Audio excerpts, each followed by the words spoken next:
तो गाइस आज का हमारा दिन स्टार्ट हुआ इस लड़की को देखकर जो बार बार हमें देखे जा रहे थे, मगर ये हमारी गलतफहमी थी कि हमें देखे जा रहे थे, मगर ये अपने हीरो को देखे जा रही थी जो इस फिल्म में था। मगर हम भी किसी से कम नहीं, हमने भी उसको नजरअंदाज किया और अपने काम की तरफ आ गए। तो यार आज हमारा चैलेंज था कि हमने 100 की रैंडमली चीज लेकर उससे सिलमे नहीं करनी और देखते हैं कि हमें आज कितने के ऑर्डर वसूल होते हैं। और इस चैलेंज में मेरे साथ थे मेरे प्यारे दोस्त मिस्टर आरिफ।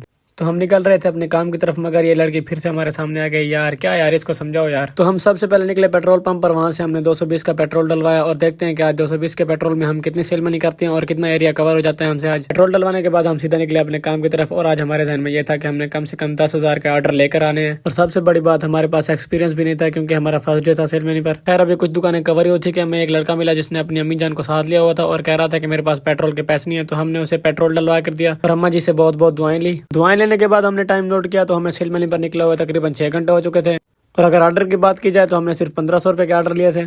और 1500 के ऑर्डर लेने के बाद मैं और आरिफ भाई बहुत ज्यादा थक चुके थे क्योंकि हमारा फर्स्ट डे था सेल मनी पर। तो हमने ये डिसाइड किया कि हम अब सीधा घर चलते हैं, मगर आरिफ भाई ने कहा कि ये जो सेल मनी के लिए हमने सैंपल लिए थे ये कौन खाएगा। हमारे पास सिर्फ 100 की चीज थी जो हमने हाफ हाफ करके उसको हजम कर लिया जल्दी से। हजम करने के बाद हम सीधा गए बैंक में क्योंकि हमें थोड़े से पैसे निकलवाने थे। यहीं पर कर रहे हैं हम भी लोगों को एंड। अगर आप देखना चाहते हैं कि जो 1500 रुपए के हमने ऑर्डर लिए थे उनका माल डिलीवर होता है या नहीं, तो ये जानने के लिए हमें जल्दी से फॉलो कर ले। Thank you.